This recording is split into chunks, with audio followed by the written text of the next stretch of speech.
You know the pattern. She was incredible, wild, obsessed with you. At first.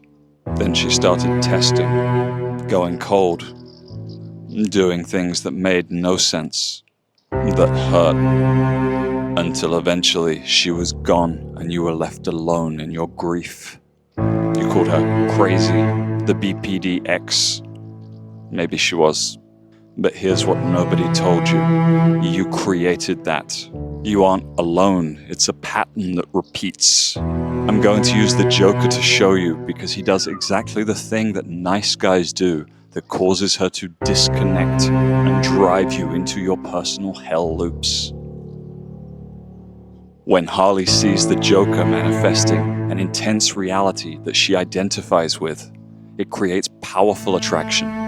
The kind that can drive highly feminine women to do anything to be around you, to want to win your attention and approval, get to live in your world. Understand how deep and primal a pattern this is. See how feminine attraction is a response to masculine energy. And notice the natural order and polarity that is at play in the structure of that dynamic. If you get to be James Bond, then she gets to be a Bond girl. If you get to be the Joker, she gets to be Harley. These are the masculine and feminine polarities of people playing complementary games. Low-state people aren't able to broadcast anything other than anxious need. Playing better together and learning how to treat each other through archetypal roleplay is deeply underrated. Understand that the games we want to play say something about us, and by the very act of playing them, we are conditioned. Woe to anyone who breaks the rules of their established role. It won't do for James Bond to complain about angry-sounding autistic nonsense on a date any more than it would do for a ruthless leader to cede authority to his bratty sidekick. Attraction destroyed. So let's break down the crazy BPD girlfriend loop that Joker falls through that happens to so many nice guys. Pay close attention. She doesn't want pitiful Arthur. She wants the Joker. Feelings matter more than most men understand. The moment he starts needing her, is afraid of losing her, when she becomes critical for his sense of who he is. She feels it before he shows it overtly, before he even knows it himself, if he ever knows it. In that moment, he isn't the same Joker anymore. He's a party clown. Look, nobody is watching. It's not an act. That's the energy that drew her to him. She wants to be in his world so much, she institutionalizes herself to be close to him, and she uses her powers of persuasion. The tension that has been building can vent. When an intense woman adores you, and she is motivated to push every boundary to please you, the feeling is addictive. For a man who has been in scarcity and suffering, any experience even slightly in this direction is going to feel like an enormous shift. And the problem starts immediately there, because you will begin to adore and need the one who makes you feel complete, where before you felt lacking. You will need that comfort to continue. It's addictive for suffering, lonely guys to finally feel accepted, loved, even basic human contact. These experiences become the point of inversion, where you start shifting your world to anchor to her, the inverse of what it had been to carry you up into that peak state. The tension breaks and turns into comfort. No tension, no passion. Think back to all the times you started a relationship with someone new. If the intensity dropped off after the first months, it's almost certainly because you traded all tension for comfort. The rest of the relationship became a gradual decline into habit and security. Not very hot. By doing this, he is no longer giving her the chance to adore him. He is now wrapped up completely in the experience of adoring her. That feeling is intoxicating, and it was exactly the role that Harley wanted to be in, the feelings she was wrapped up in experiencing. He has now inverted that polarity and triggered the beginning of the end. Here's what the cycle looks like from your side. She adored you, was your perfect girlfriend. Then she pulled back and you felt the pain and fear of loss. So you chased. She came back, but slightly colder than at the last peak. Each withdrawal slightly harder to come back from, whilst her behavior got more and more disrespectful, boundary pushing. Each cycle, she learned better and better how to hurt you specifically, how to humiliate and torture you to see what you would do, until she was gone. This isn't weakness, it's the oldest neurological trap there is. Intermittent reinforcement conditions deeper than consistent reward. The uncertainty was the trigger. You called it hot and cold, unstable, crazy. But look at what was actually happening. Every time she withdrew, your anxiety spiked, and you reached for her. You performed, tried harder. You needed her to come back so you could feel complete again. Usually guys feeling like this might be able to function in the day, but at night the pain from the wound builds to unbearable levels. Guys try all types of sedations to cope with these stresses. None of them do more than paint over the shadow for a short time. The painful realization is that she wasn't consciously running the cycle of idealization and devaluation. You in fact provoked it. Her instability was a response to your state. The woman who loves hardest and hurts most is the one with the most sensitive instrument. She was reading a signal from your state that you didn't know you were broadcasting. An intense woman in a relationship with a man whose frame is solid will soften, will open and be inspired to give everything she has, because she's finally found a polar energy that resonates with her, that she can trust and submit to. An intense woman in a relationship with a man whose approval seeking is running him, will escalate, will test, will push the boundaries and go cold. Arthur didn't lose Harley because she was unstable. He lost her because he inverted polarity by showing her the reality of how much he needed her, how much her approval meant to him. The moment he needed her, the frame she came to press against had softened. The thing she needed to feel small next to had started needing her instead. All thrilling tension dissolved, replaced by boring comfort. And when you're the anchor for someone whose internal reality is high intensity, when you stop being the fixed point, the intensity has nowhere to go except away from you, looking for another anchor, driven by their own subconscious needs. That's what feminine energy does. Schopenhauer once said that when women are young, they follow a lover. When they are old, they follow a priest. The most feminine women are drawn to the most masculine men. Not a black pill caricature. At best, maxing out on that front gets you the status of human dildo or beta. If you want worshipful respect and the highest quality relationships possible, then it's the state underneath you need to max out first. The majority of our actions are based on emotion, not abstract reasoning, and worse, subconscious emotion, our shadow. Women are very sensitive to your emotional state, like dogs with smell. The degree varies, but the mechanism doesn't.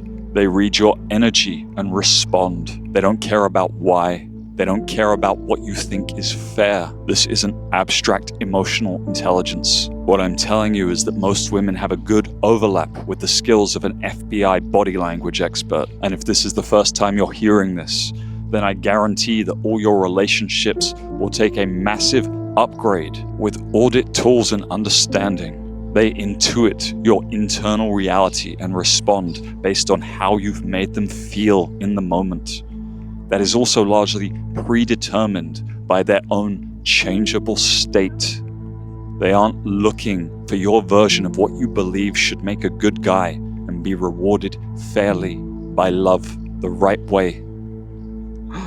They don't care, bro.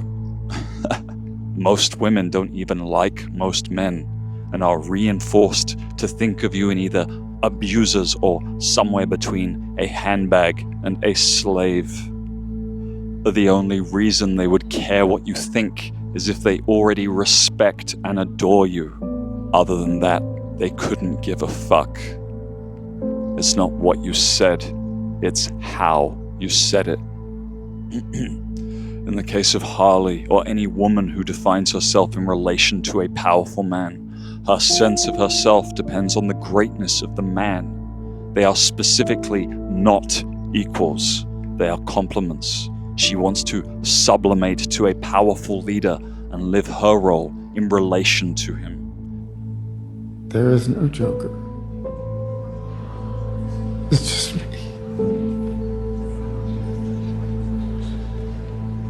So when Arthur reveals himself to be a needy little bitch, unsure of himself, he breaks the fantasy.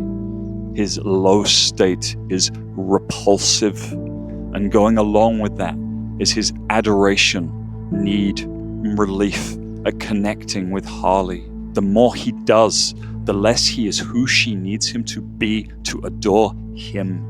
Her full intensity swings away. I can't live without you.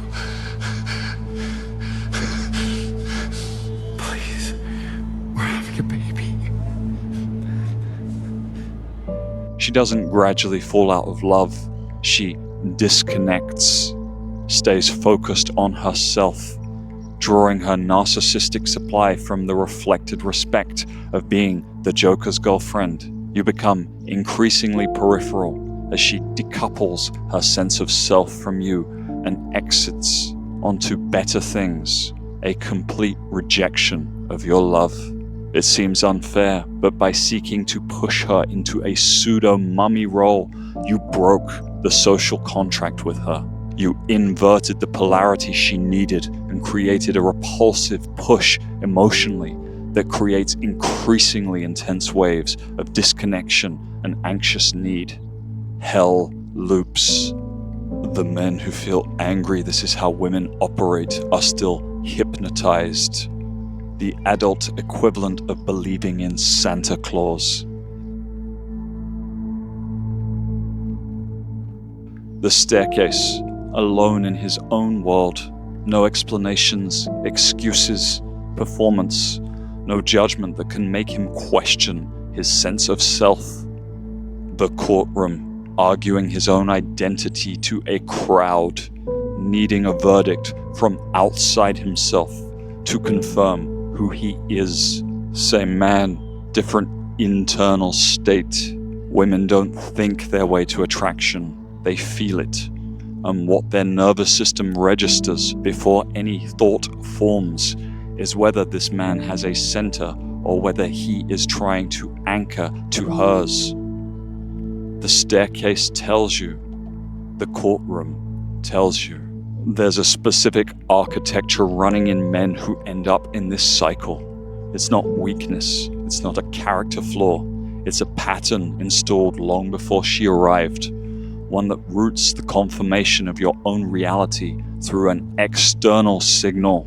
Trained like Pavlov's good dog. Rewarded for compliance and hammered into shape until anything worth connecting with was buried under years of conditioning. That's why knowing doesn't fix it. The belief isn't stored as a thought you can argue with. It's encoded deeper than that, in the part of the brain that decides before you do. But when your state is unshakable, she can trust you. She relaxes into a submissive and complementary role. The dynamic is clean, with tension and comfort being maintained in the proper way, and her able to enjoy the experience of idealized love rather than the less hypnotizing and harder work experience of being loved, of taking care of the emotional needs of another who anchors to you. In any polarity, only one person is adored, the other is doing the adoring. Being the adorer is like being high, while being adored is like being congratulated repeatedly and showered with affection when you didn't particularly do much other than maintain a healthy dynamic. Do you see why women complain that their boyfriends are like children? It's not specifically about the hobbies, it's the state underneath. Nice guys want to be the adorer, wrapped up in comforting addiction, but get very uncomfortable at the thought of being in the adored role, of being the daddy. Staying that same version of themselves that provoked the tension and drove attraction in the first place. When your state depends on her signal, when you're reading her temperature to know how you feel, the natural male-female polarity inverts. The woman with the strongest emotional sensitivities feel that shift the hardest, react with the most intensity.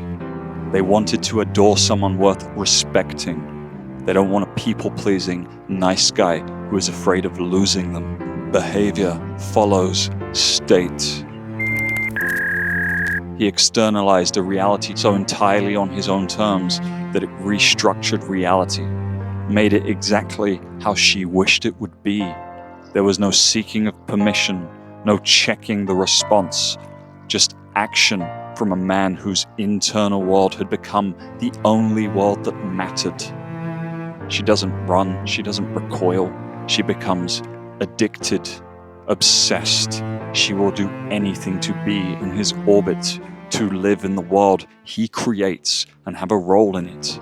A psychopath does this without effort because he genuinely doesn't register external reality as a constraint. The point for a mature audience is not become a psychopath. The point is understand what's happening. The same force dialed down, integrated and pro-social makes a sovereign man magnetic. You came because you recognized something. The pattern she put you through, the way it felt to be adored and then abandoned, the grief and loss at having lost the connection that made you feel complete, gave you what you didn't know you were missing. You probably obsessively replayed it, trying to find the moment it changed. Now that's the young guy you fell in love with. No. No, you're not. There is no Joker. Here's what changed. You needed her, not wanted, needed, and she felt it. And the thing she came for, the man who didn't need her, his signal was gone. She wanted to be the one who needed you. You inverted it. If you relate to any part of this, take a moment to reflect on the subconscious forces that are moving you. For more, visit thedrowningman.com and go audit your state. 21 specially designed psychometric questions, 3 minutes, no barriers and nothing hidden. What comes back will hold a mirror up to your shadow. You will see the pattern is measurable and it can be changed. Not by trying harder, not by finding less intense women. Where's the fun in that? No, not by performing better, but by moving your mental point of origin to you where it belongs and maxing out your state, the opposite of how you have been conditioned your whole life. Such a nice guy. There's a version of this video too hot for YouTube where I break down exactly what crazy chicks fall for at the deepest level and what it looks like when a man has it. That's in the free community, link in bio. Please do like, subscribe, and leave a comment to let me know what you thought. If you like this, check out the next episode on the shocking difference between women when it comes to the signals they send you.